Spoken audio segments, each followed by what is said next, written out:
I thank my lucky stars every day that I get to live somewhere as beautiful as this. I hope you enjoy it. The Moleskine notebook seems to be a bit polarizing in the journaling community.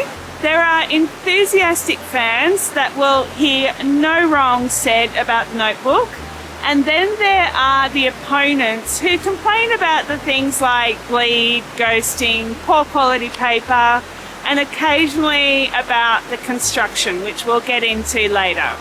You'll just have to listen to see which camp I fall into. I'm Ruby from the Useful Journal. Like this video and subscribe to my channel to learn a little something about dotted notebooks. Today I'm reviewing a classic Moleskine dotted notebook. I will talk to you about the company and their products, the packaging of the journal, the features, construction and markings of the journal. I will talk to you about the paper, give you the results of my pen test, and then I'll talk to you about the company's approach to environmental and social responsibility. Moleskine began in 1997 under Modo and Modo in Milan, Italy. This was the company that created the Moleskine trademark, but the Dieter Group obtained a majority stake in the Moleskine brand, eventually obtaining full ownership in 2016, after which they delisted Moleskine from the Milan Stock Exchange. During this change of ownership, people complained about a loss of quality. I believe the production of the journal shifted to China, but more recently I've found reports, say since 2024, that the quality of the paper has improved again and is in fact now more fountain pen friendly. All this has meant that I became very curious to see what the quality of the Moleskine notebook was like. Moleskine is available everywhere. I think it's even more easy to find than a Leuchtturm 1917 notebook. This availability does come with its limitations, especially if you want a dotted notebook.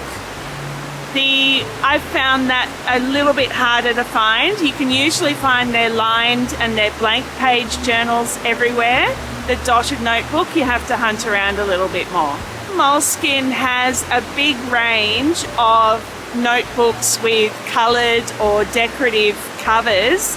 While I was researching Moleskine for this journal, I discovered they actually have a bullet journal, which I suspect has been developed in competition with the Leuchtturm 1917 bullet journal because it has dotted pages and it has 120 GSM paper, which is quite different from their classic notebook.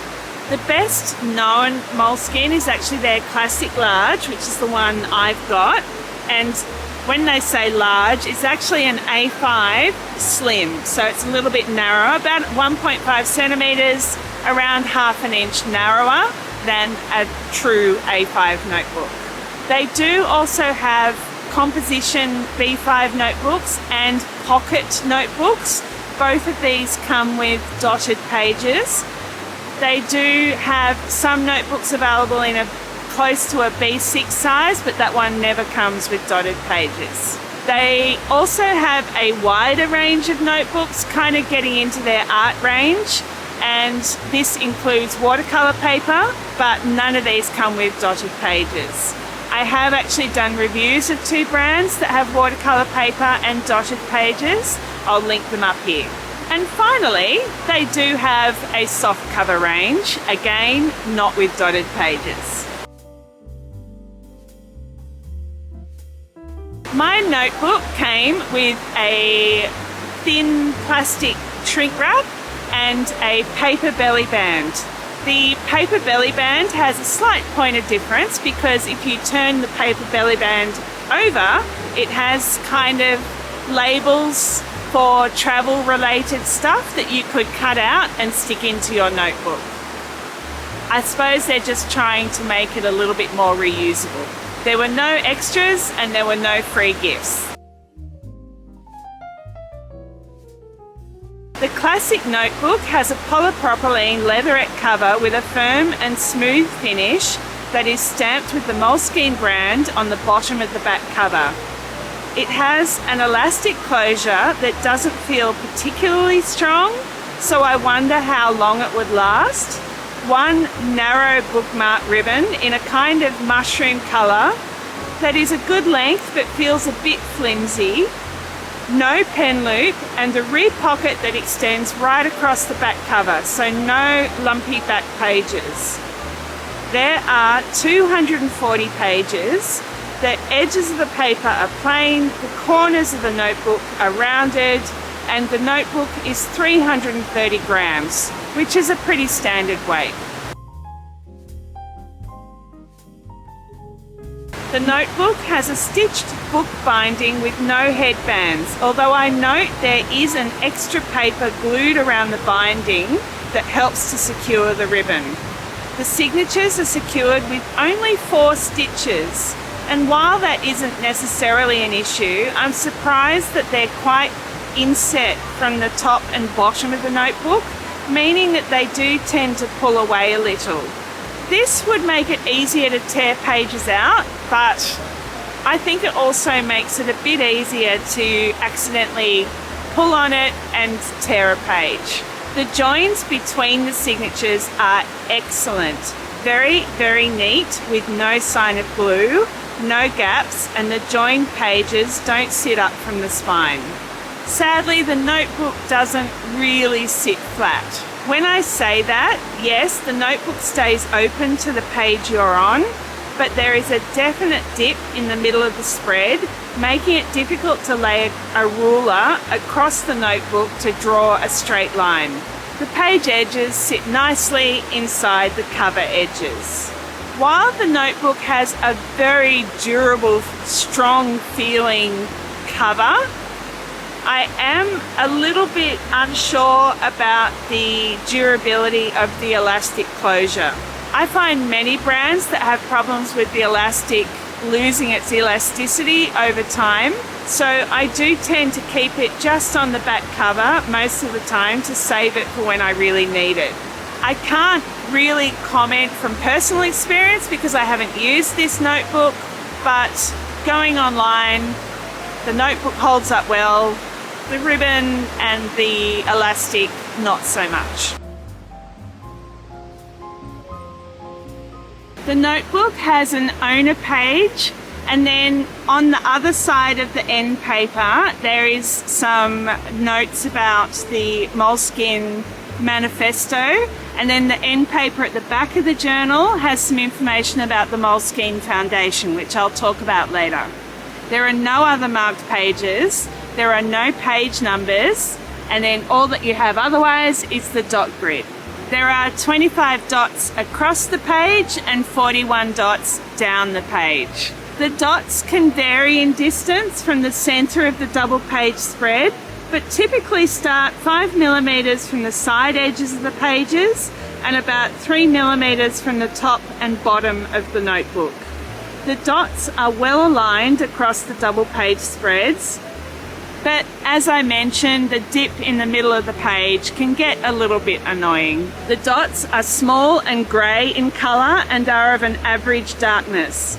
They are just under 5mm grid. When you go across the page, you end up close to 1mm short of the measurement you should be getting. This is a very minor misprint and doesn't interfere with your use of a ruler.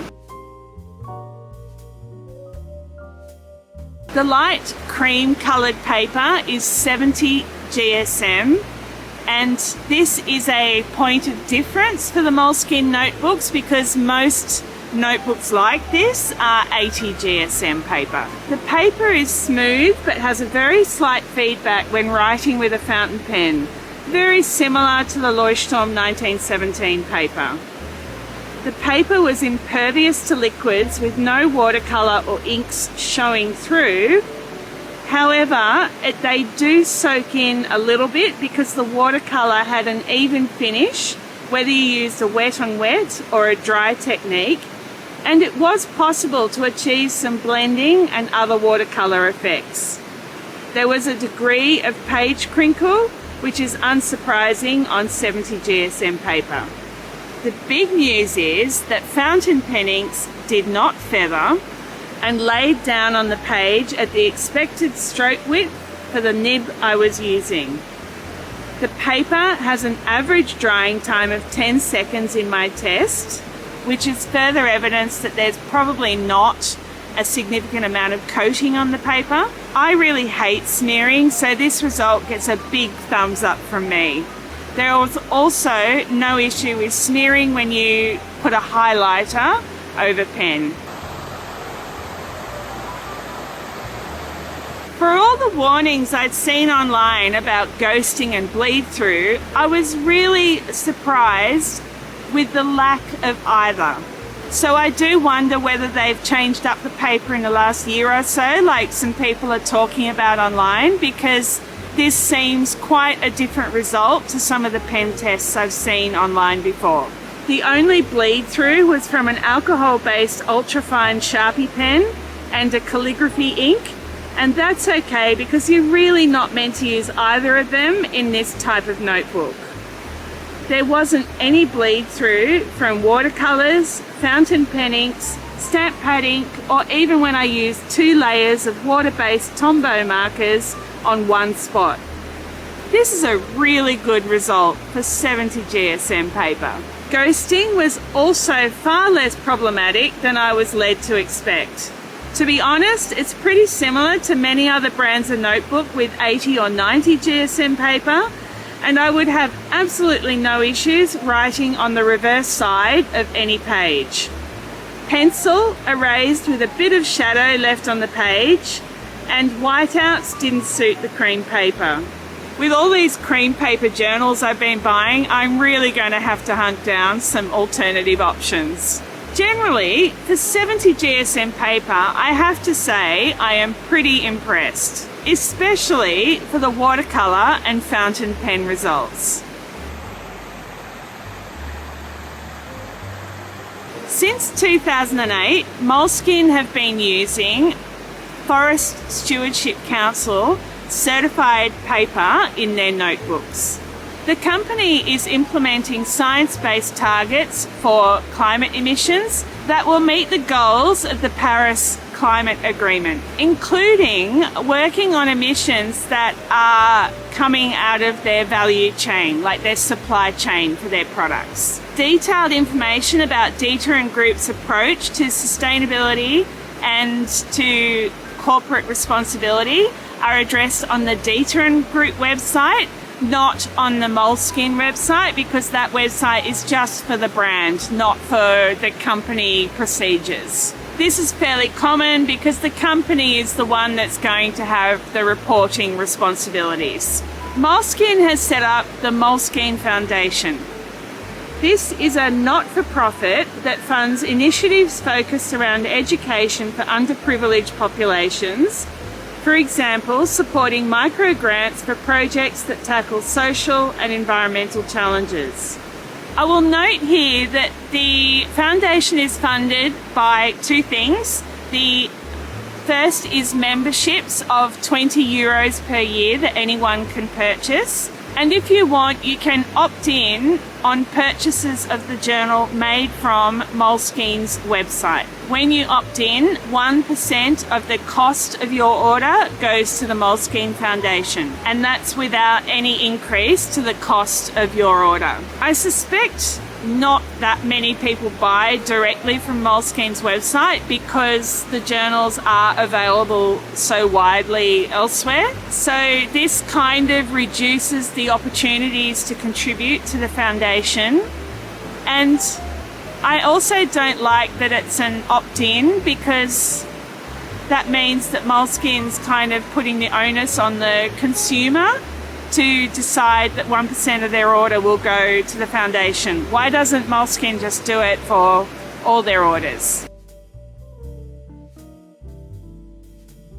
You have got to understand that I put off buying a Moleskine journal for ages because of so many negative reviews online. Perhaps this wait was to my advantage because perhaps they have changed up their paper in the last year or so, and so I've been lucky enough to get a notebook that does have the better paper, but I don't know for sure if that happened.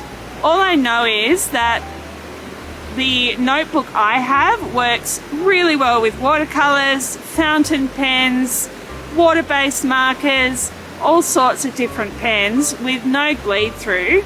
It's well constructed, although I suspect the elastic will still be an issue. And I saw some comments online that the journal didn't have enough pages. It has 240 pages, so I don't know if that's changed, but 240 pages is quite good. And that amount of pages kind of makes up for the slightly slimmer page size. I think the main thing I don't like is that it doesn't lay completely flat on the binding, so there is a bit of a ditch in the middle of the double page. I can see this journal being really good for people that keep a daily log, a diary or morning pages, and I think the paper will even cope if you want to throw in an occasional illustration. Have you ever been as surprised as me when you've tried out a notebook? What do you think of the Moleskine notebook? Please like this video, subscribe to my channel, and check out my reviews of similar type notebooks like the Leuchtturm 1917, the Midori MD, the Rhodiorama, and the Stalogy. See ya!